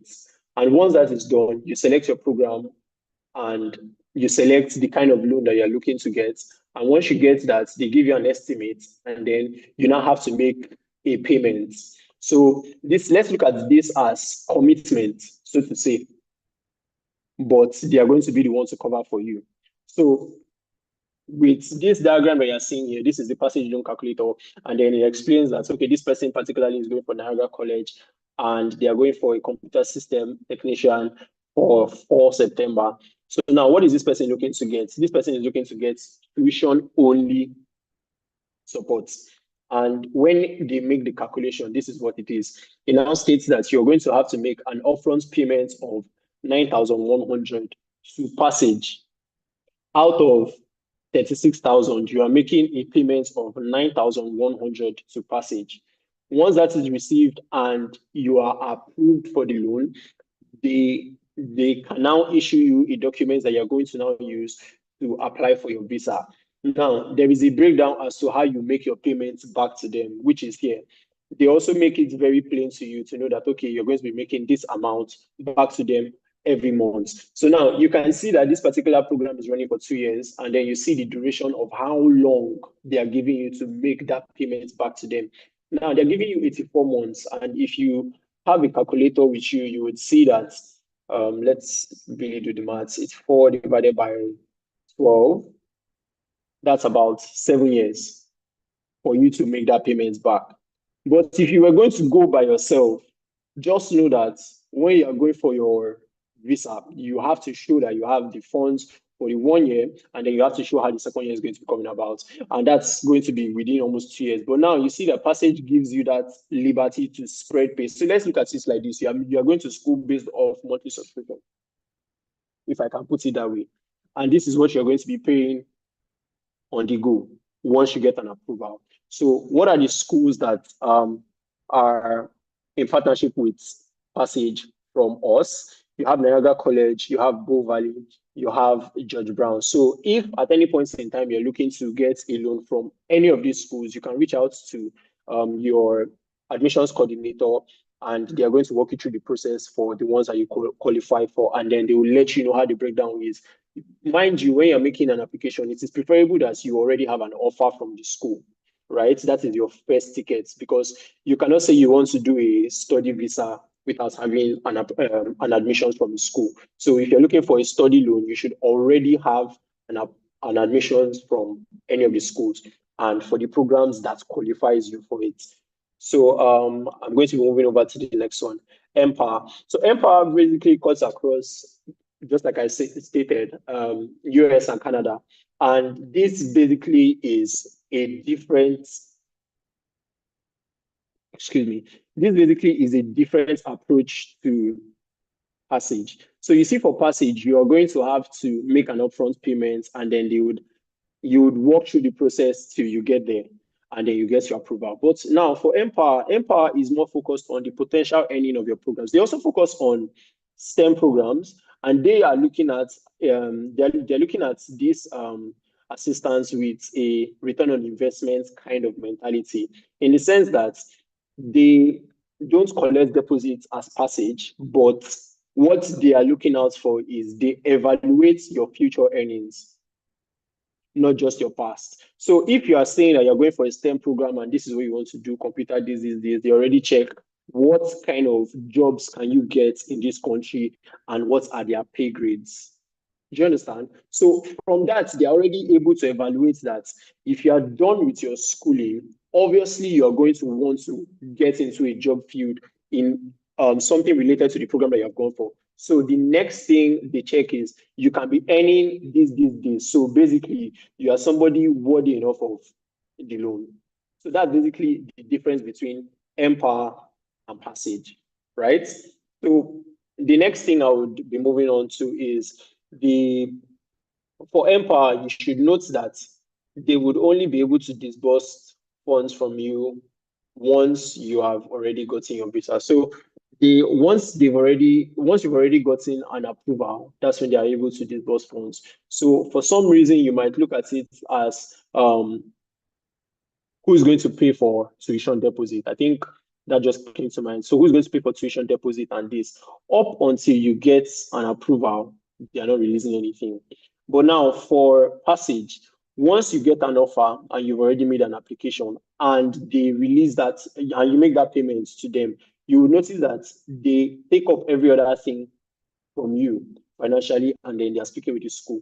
But for Empower, it's a different ballgame, right? So Empower provides approved students with loan offers, documentation as evidence, and for study permit application. Please know that Empower can loan only cover tuition for most schools in Canada, just tuition alone.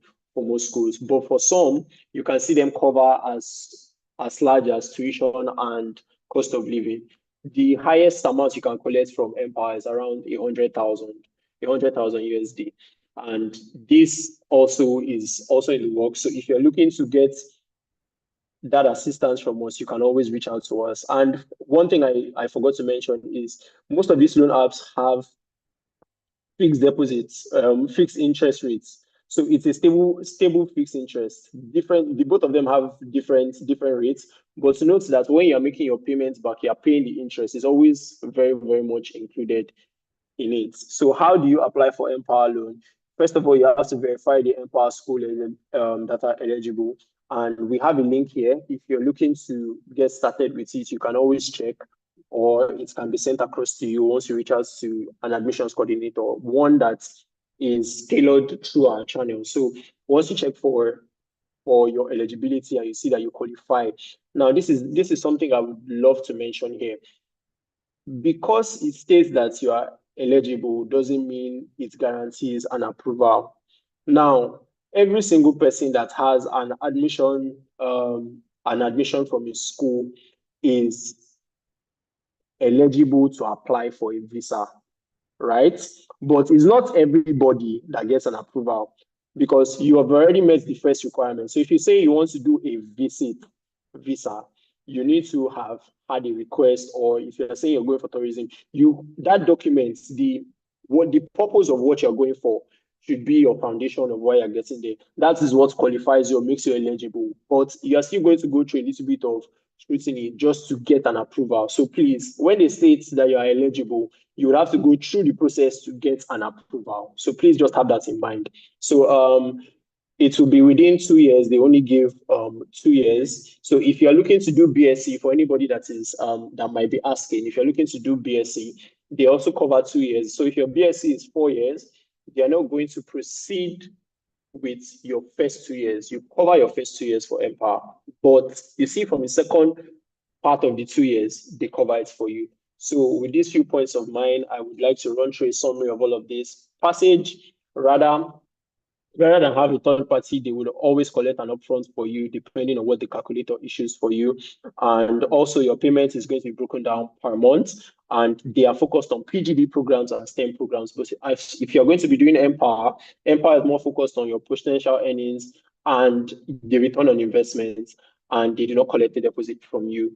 They are more focused on masters, and they only work with partnering schools. So with these few points of mine, thank you so much for listening, and I would like to hand over to Kristine. Kristine, thank you so much. All right, thank you very much, Richard, for that presentation, for that very detailed and comprehensive presentation. I'm sure that we've all been able to learn a thing or two about policies affecting international students in Canada, as well as the funding options that we have available. So this means that for students who are, seeking to study in Canada or in the US, and have some form of financial burdens, please do not be deterred. We have options available for you. You can explore any of these loan platforms, Empower, Passage, that we have available.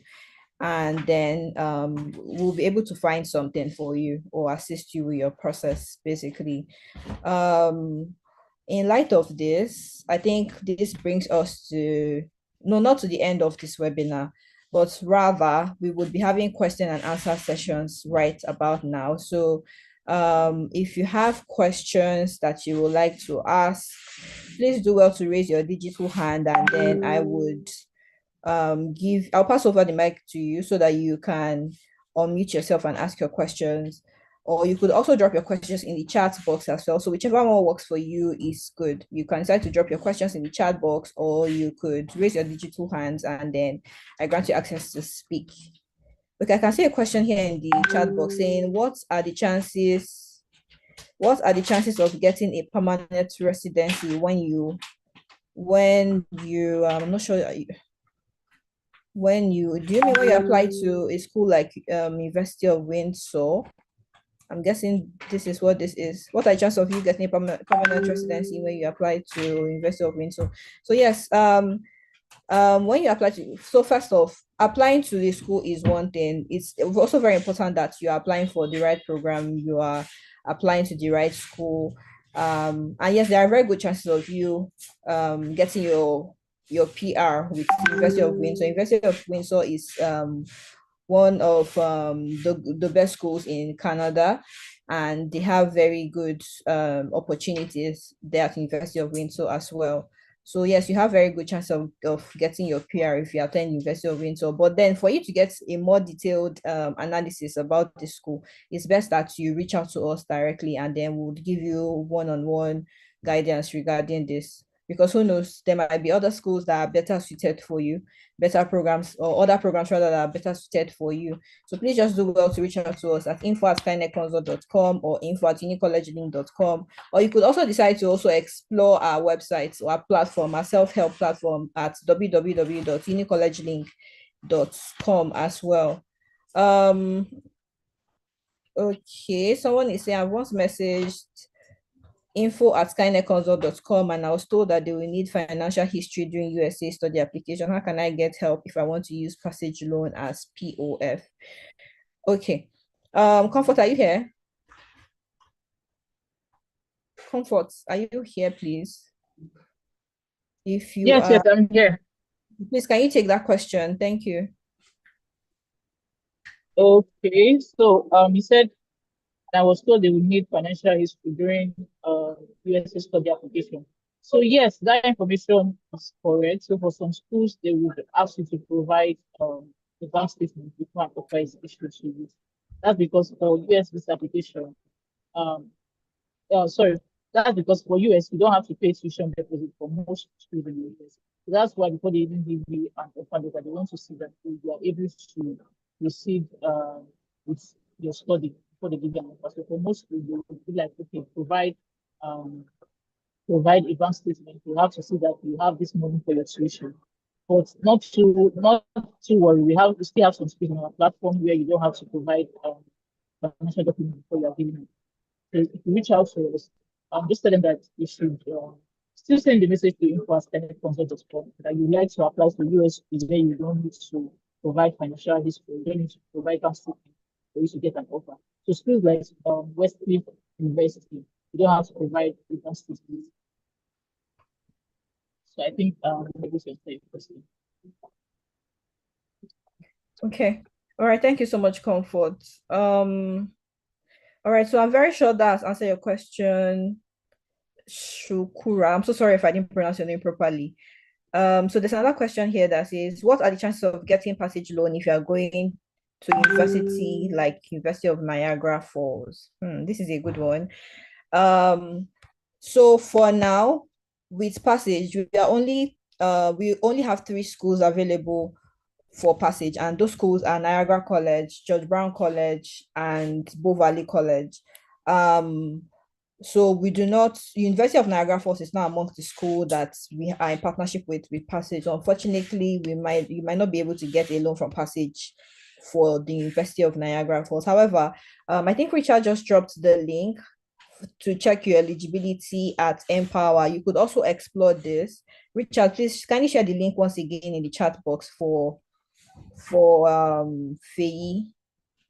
Yes, so please share the link once again for Faye. So you could just click on that link and check through the schools on Empower and see if University of Niagara Falls is amongst the schools that they have covered. And then after that, once you do that and you find the school there, you can then check your eligibility and see if you are eligible for a loan at Empower. If you also need further guidance regarding this, you can also reach out to us at info@skynedconsult.com or info@unicollegelink.com as well. And that question is also here on the chat box and from Ifoma Obi, and it says, can a 1-year program enable me to get my PR in a province like Ontario if I go for early childhood education, since I only get a 1-year postgraduate work permit?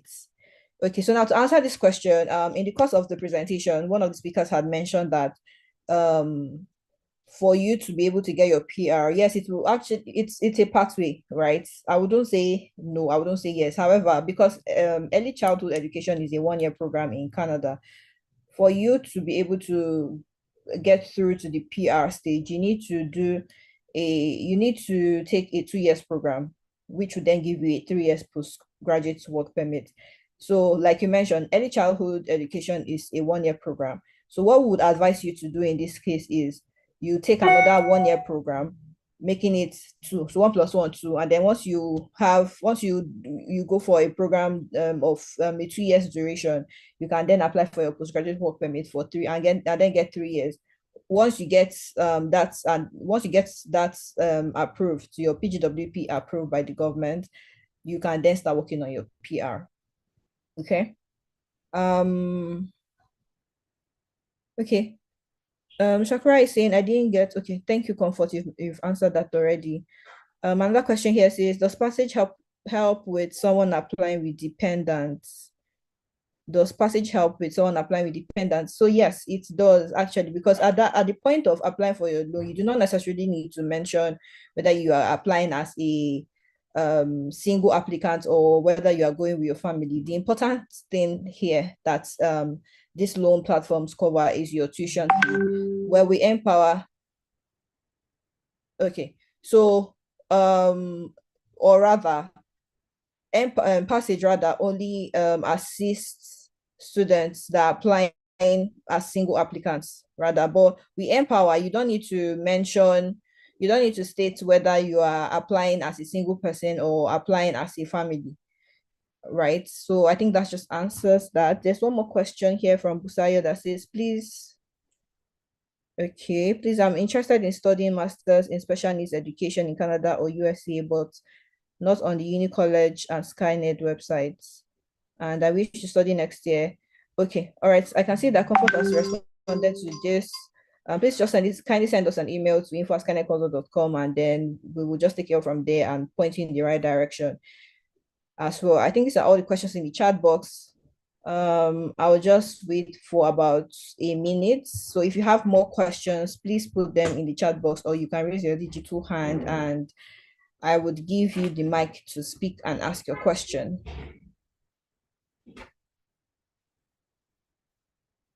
So any more questions before we wrap it up and call it a day?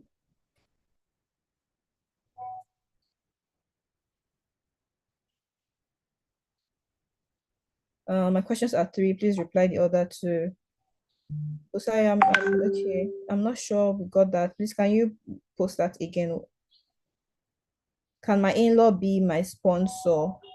Busayo, please, kindly drop your question again, in case we omitted it. Can my in-law be my sponsor from Ifoma? Now, this is very dicey. Can your in-law be your sponsor? When you say your in-law, do you mean your brother-in-law, your sister-in-law? Usually, for visa sponsorships, right, it's usually best that whoever sponsors you is your direct family member. So by direct family member, we mean, is this person your father or your mother? Or is this person your spouse? Remember the age thing that was discussed in the course of the webinar. Age comes into play, especially when it comes to visa applications and sponsorships. So if you are a young person within about 25, then yes, you can have your father or mother sponsor you. But if you're above that age, then it becomes dicey, because it now begs the question that, what are you currently doing? Who should be sponsoring who? If you are married, your spouse can sponsor. Another thing that the visa officers also take into consideration is they want to know the relationship between you and whoever you claim that is sponsoring you, right? They do not want a situation where you claim your brother-in-law is sponsoring, and then your brother-in-law should have a family of his own who should be his primary responsibility. In the case that he decides not to sponsor you, what then happens? Do you understand? So in this case, I would just advise that you have your brother-in-law. Okay, I would just advise that you have your brother-in-law gift you the money instead. Well, you could also decide, your brother-in-law could also decide to sponsor you. We've had some success stories from that, but it's just a bit dicey.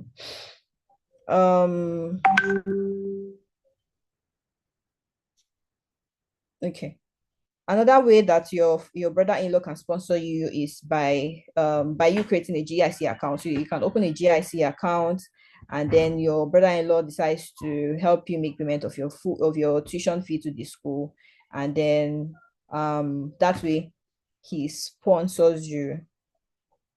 Okay, let me take it one by one so I don't miss out on anything. Just a second. Okay, Faye is saying, do we have to apply for PGWP after studies in Canada, or it will be given automatically when we apply first? So you need to apply for PGWP after your studies in Canada. There's a process for that. You can reach out to us and we'll put you through the process with this. Just reach out to us at info@unicollegelink.com or info@skynedconsults.com and we'll guide you through it. Okay. Oh, Comfort already answered that. Okay, thank you, Comfort.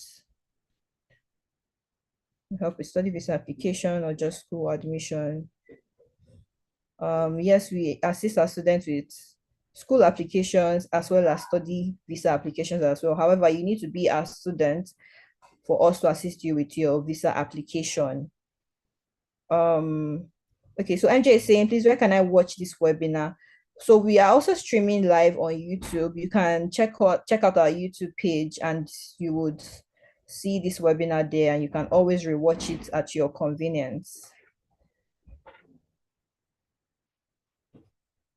Okay, so Busaya is saying, please, I'm interested in studying Masters in Special Needs Education in Canada or USA, but it's not on the Uni College and Skyned website. Okay, so Busaya, please just send us an email to one of our email addresses, info@skynedconsult.com or info@unicollegelink.com, and we'll be able to guide you through it. So we have some other schools that are not currently listed on the website that we're in partnership with, and we'll check through the list of schools and provide you with options that you can proceed with. I wish to study next year, September. Can I apply now because the money I want to use is in my fixed deposit account and to be available next year? You wish to study next year, September? Yes, you can start your application now. The best time to start is now, because you never can tell what policies would change, right? So it's always best to start now. Just start your process now, and then don't wait until tomorrow, because tomorrow may be late.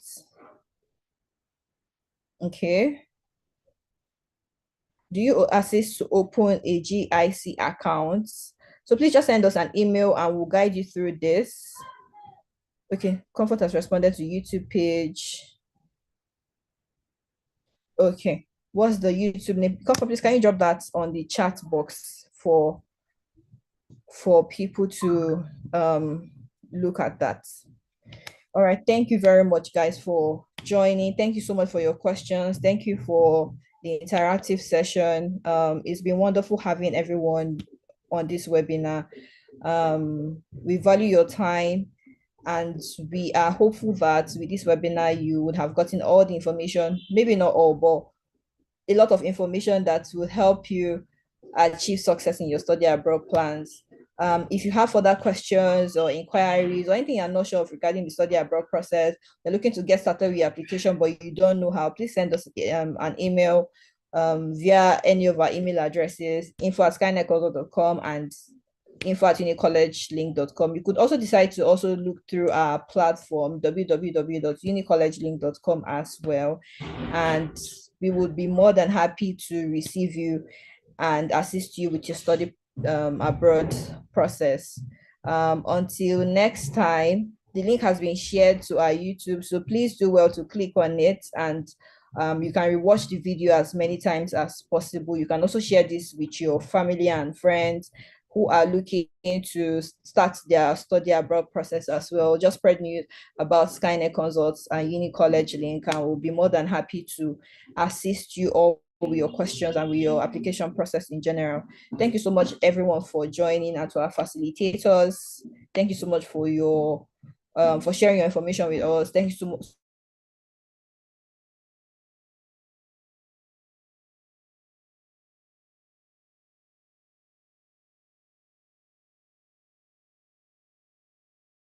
So much.